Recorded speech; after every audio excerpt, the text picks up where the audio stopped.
Welcome back. It's becoming a priority issue of Bahamians, natural resources and the sale of them, and who's benefiting from them. This discussion has many people challenging the information and calling for full transparency. There are also calls for a sovereign wealth fund.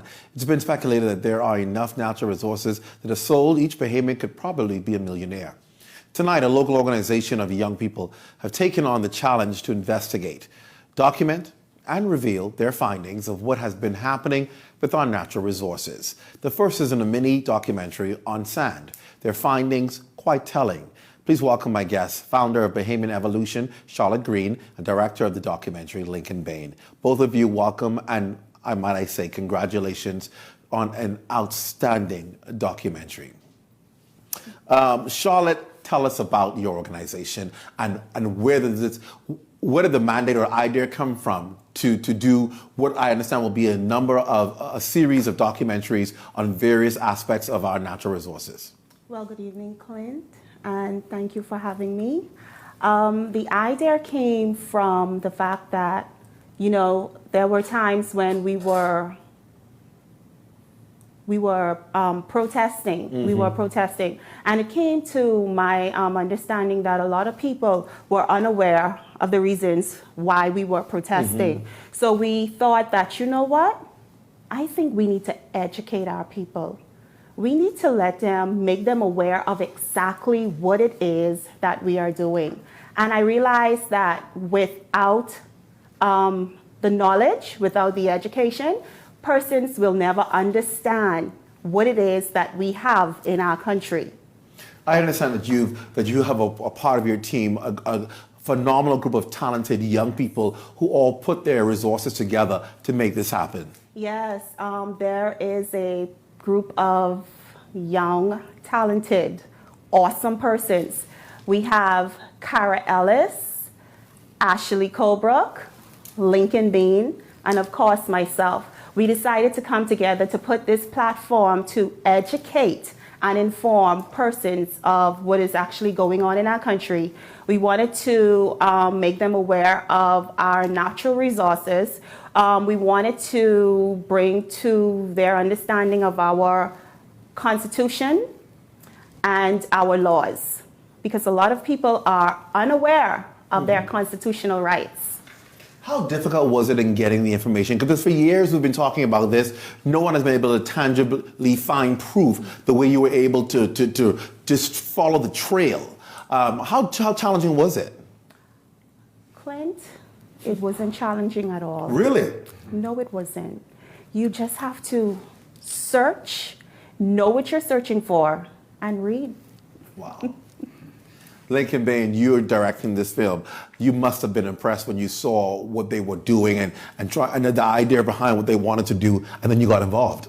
Yeah, I was really impressed by the fact that it was young people that wanted to do something like this, and I was even more impressed by the fact that they were young women, and I'm talking about very young women who were spearheading this and bringing this whole thing to fruition. I'd always believed in educating the Bahamian public about their rights and the laws and the Constitution, etc. And I'd always believed in our natural resources and empowering Bahamians. And that is exactly what they wanted to do. So Charlotte and her other co-founders, decided to come together and build a platform for this. And they built a website, which is a pretty impressive website. Give them the address of the website so people can review it. BahamianEvolution.com. It's BahamianEvolution.com, where persons will be able to go there and they'll be able to be educated on the law, on different questions. Like, for example, we saw some protesters go out on, I think it was yesterday. Mm-hmm. They went out and protest, and the police stopped them from being able to go downtown to protest. And so we actually put another mini documentary there on the law. It's called Learning the Law, where you can actually learn that the police have no right to stop you from protesting. They have no right. In fact, it's against the law, or it's criminal for anyone to stop you from lawfully assembling. And so a lot of people don't realize that. And so we want to teach people the law. And if these persons had known that going out there, they would have been empowered differently. And so the website is there to give lessons in the law on different things. What if someone breaks in your house? What is your power? What can you do? There's a lot of lessons in law. If you get fired, what's your rights? There's the Constitution is there, the Employment Act, everything is there. And then there's going to be articles every week where persons can go there and get information, Clint. And we're doing investigations on our natural resources. So this is a series, really. This is not only the first of the documentary. This documentary is the first in a series. So this documentary is on sand, all right? The series is actually called Investigating Our Wealth. Wow. It's called Investigating Our Wealth, and this first one is called Bahamas Sand Worth More Than Gold. Wow. And next week, it's going to be called Bahamas Dirt Worth More Than Gold. Wow. And then we're going to move on to the oil and the salt and every single industry. Covering all aspects of natural covering resources. all aspects of it. And on this website, you're also going to be seeing a Freedom of Information Act. All right? The People's Freedom of Information Act. Several administrations. This website is not about politics. It's not about attacking any particular government. These are persons who did this. They're not interested in politics, and they're not interested in partisan politics. And so basically, you're going to be able to go there, and you're going to see that several administrations have failed to give us our Freedom of Information Act. So we're launching a People's Freedom of Information Act, where you are going to see government letters, government documents. You're going to be able to see all of these kinds of stuff. You're going to be able to see suspicious contracts, the outline of contracts that are out there that didn't go that didn't go out there. There's actually going to be a list of political cronies on there where you can see people who are connected politically, so that you can know if a contract goes to them, you know how to think as a Bahamian. And this is not for any political reason. So you as an individual can know, oh, that's who got the contract. Okay, now we can know how to watch out. I want to give you the last word, Charlotte. We're going to go ready to throw it to the documentary. Charlotte, you have the final word. Yes, Clint. Like Lincoln Bean has just said, this website is here to educate and to inform. So I would ask everyone to take a look at the website. You will be very impressed. There's a lot of information there, and we're going to keep updating the website as we go with our investigations. All right, there you go. So without further ado, we present to you Bahamas Sand Worth More Than Gold. Enjoy. Good night.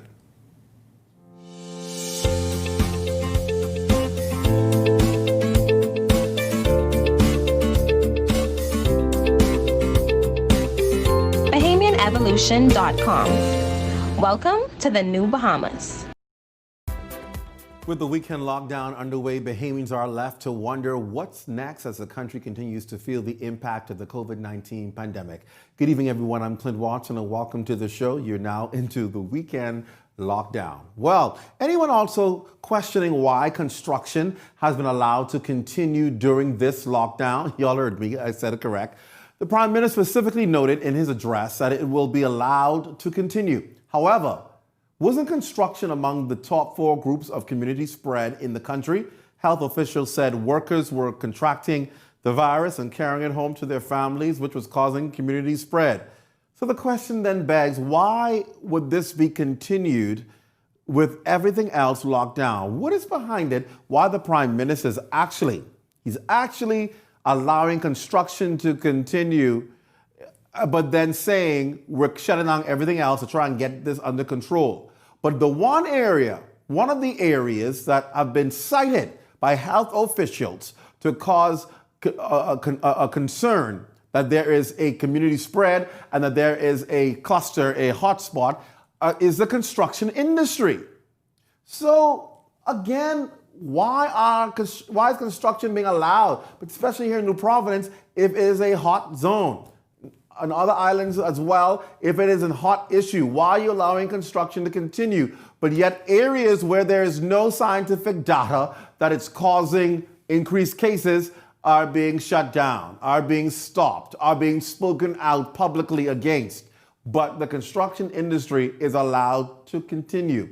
I can't figure out the rationale behind that, or why they think that's necessary, or if you are saying that you are doing this desperate measure to bring it under control, then why are you then allowing one of the areas of concern to continue to work?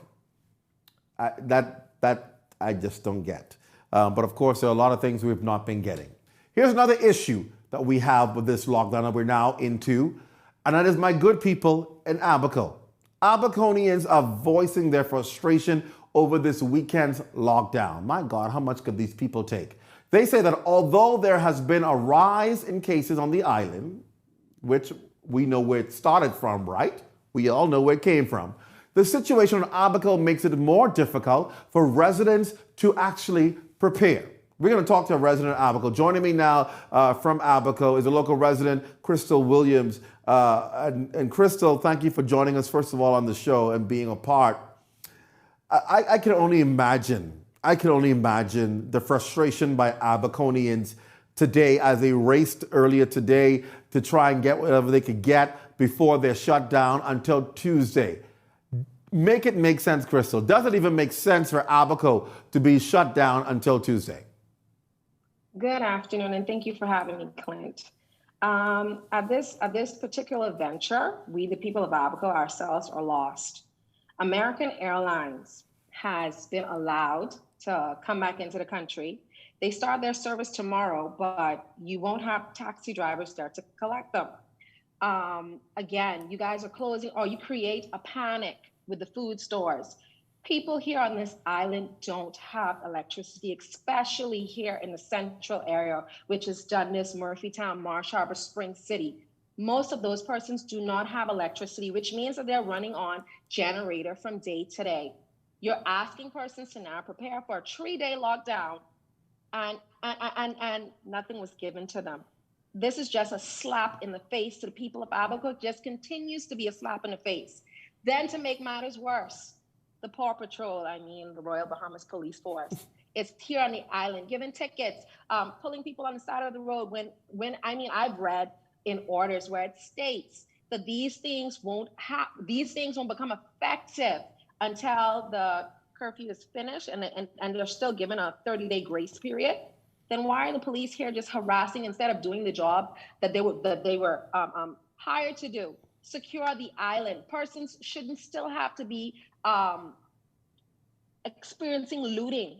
I know a young man that was arrested for a boat engine as well as shingles. And he was given a pat on the wrist because it's alleged that he paid some officer $5,000 to get off. Wow. Like, when does the corruption stop for us? When? Let me ask you, Crystal. People of Abaco have endured enough. I totally agree with you. You know, what I find so shocking for Abaco is you're on the shutdown of the New Providence is on, obviously, because we're all being punished because we have cases increased, so we're the bad boys. We get put in detention, New Providence and Abaco. So you're in detention with us. And what I find strange is that means you don't have gas stations at all until Tuesday. But unlike New Providence, you need the gas station because a lot of y'all are still using generators, and you have to get fuel from the gas station to run these generators. Talk about that. Yes, sir. Yes, sir. So I would say that here in the Marsh Harbor area, 60% of these people don't have electricity to their homes. And it's basically because the competent authority, as well as, I won't say BEC, Ministry of Works, changed some regulations where persons, let's say, for instance, your house did sustain some damages. Your meter was then removed. And to me personally, I feel like that's against the law.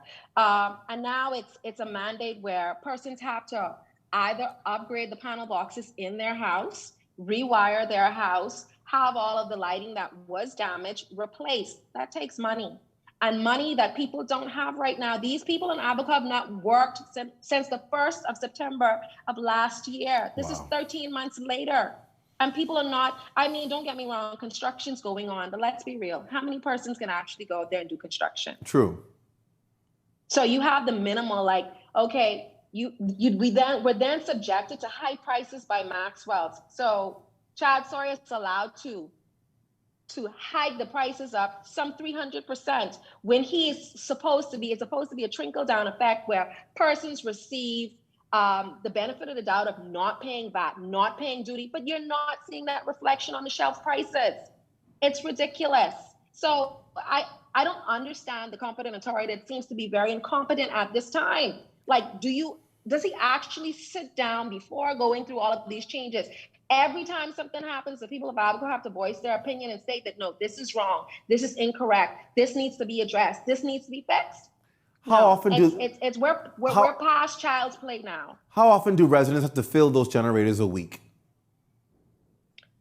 Every day.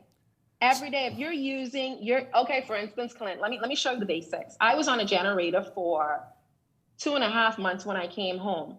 I burned $45 per night. What? Per night. Okay. And that's a 28 kW that's able to run my entire house.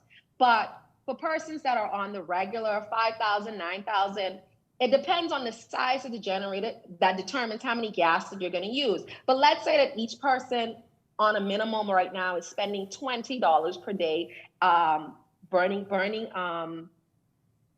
a diesel generator or a gas generator. That only lasts you for about 12 hours. That's a 12-hour burn for $20. So if they want to use that generator for the entire 24 hours, that's going to cost them $40. So with lockdown in place and gas stations closed until Tuesday, if people run out of fuel between now and Tuesday, they have to just go without generator? Basically. But shouldn't at Most least... of these persons have, like I hear on a daily basis, the most people that reach out to you are basically mostly the vulnerables, women that have small children, that don't have jobs, that they're just basically trying to get by, and you're helping by way of all types of other programs. But there's only so much that we can actually do. We need the government to work with us, not against us. Like, how do you expect us to get our lives back to normal if you continue, like, lockdowns aren't working? And on the top of it, you guys are not even closing the airports. Are the airports staying open because you have personnel coming from Nassau? When persons come here to our island, they don't quarantine. Like, you have 10 officers would come today. They out and about, they mixing with us. How we know they ain't sick? Wow. This is, Something has to be done. This Abaco is reportedly having 100 cases. Do they know where this is mushrooming from, where it's coming from? What is causing this spread in Abaco? Is it because of the ferry? Okay. Do you want me to give you my honest opinion? Your opinion, yes. They bought Mexicans. They bought the Mexicans. The first time we ever had any case is when they bought the Mexicans to Abaco. And then after that, it was one case after the next, after the next, after the next. But then it's us, the people of Abaco, and are subjected to, we don't have a hospital. We have clinics. So it's limited. But you all expect us to just continue to suck this up. No. People are tired. People are frustrated. Families, you know what it is to look in someone's eyes and all you can see is fear? It's not a good feeling. It's not a comfortable feeling. Wow. Crystal, we're hoping for the best. New Providence is in the same position you're in, but your predicament is way worse than ours because you're still trying to rebuild after a devastating hurricane. And it's been over a year and dealing with these conditions. And we sure hope and pray that they reconsider these long lockdowns for particular Abaco who have to use fuel from the gas station to run generators. Unlike us, we don't have to go anywhere if you're not an essential service worker. But for people in Abaco who have to live with a generator that requires fuel, and you have to be able to purchase the fuel, locking you down for 4 days without gas stations doesn't make much sense to me. And I hope that they hear this and reconsider this, even if it's only an hour or two a day, but allow you guys to be able to do something. Crystal, thank you so much for talking. We appreciate it. Thank you. Stay safe. Day 24-hour lockdown.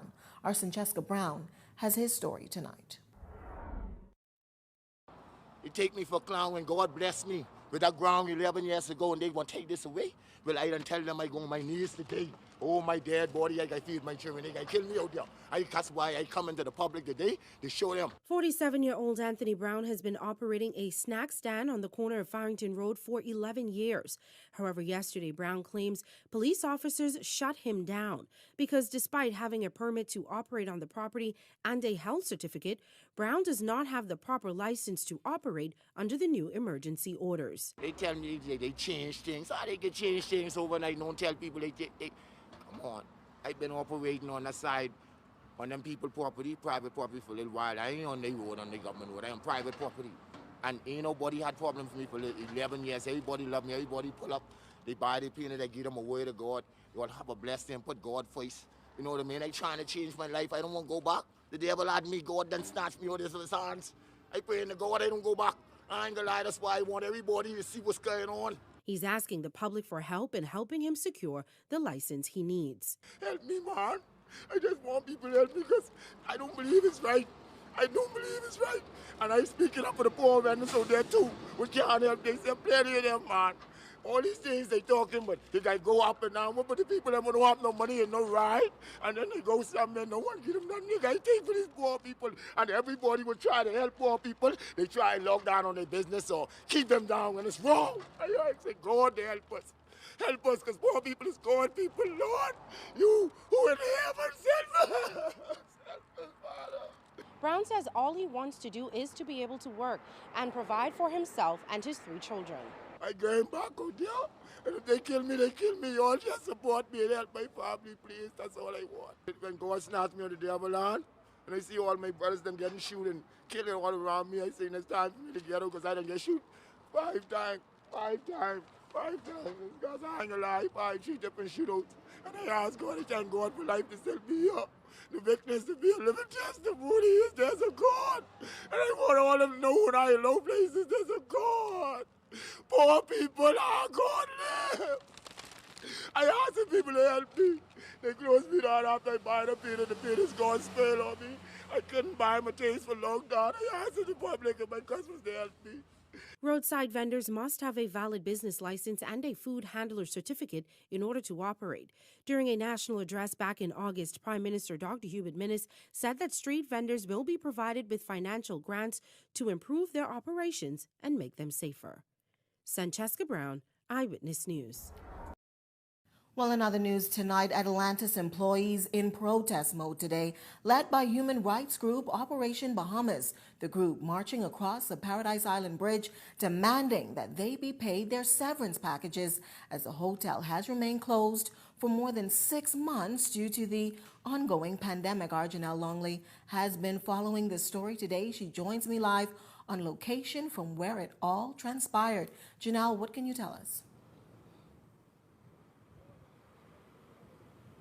Janae, I can confidently say that there were well over 100 protesters gathered at the foot of the Sidney Poitier Bridge earlier this morning, preparing for what they thought would be a peaceful march across this bridge. But they were stopped in their tracks and a man was even arrested. Take a look.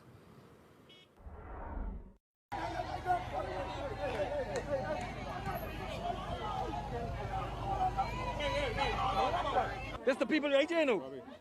This your viewers. That's what we saying. Stay on the park. Say what you have to say. The reporters are here, and the message will get to the people.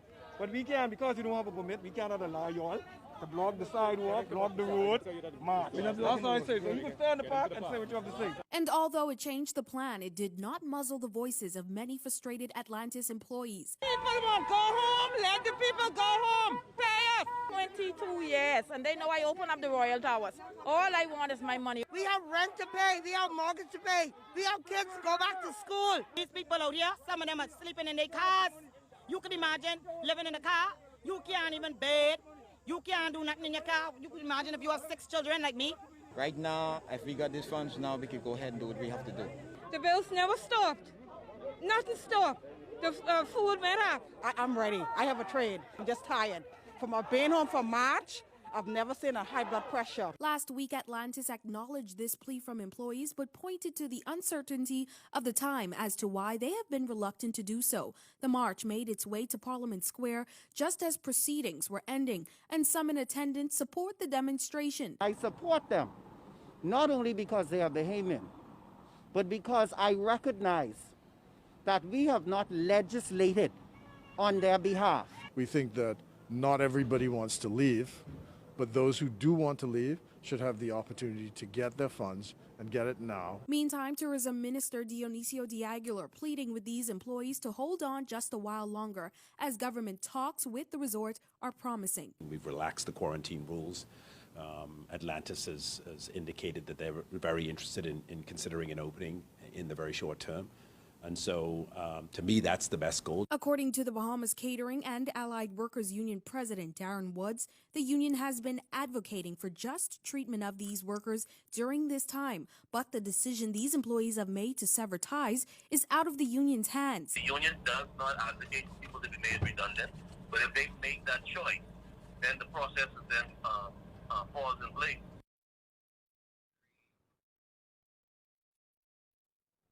Now, Janaea, we've yet to hear any word from hotel representatives on this latest action taken by employees. But what is important to note is that while these employees are ready to sever ties with the company, it's not a decision that Atlantis will have to make legally anytime soon. And what I mean by that is government's current emergency powers order, which is expected to end in November, allows for companies to hold off on decisions of this nature until at least 30 days after the order expires. So as it stands now, they won't have to make these kinds of decisions until the end of December. But we do know that the group plans to come out here again tomorrow, and we will be right here with them to cover. But in the meantime, reporting live from the Sydney-Poitiers Bridge, I'm Janelle Longley, and back to you in studio, Janaea.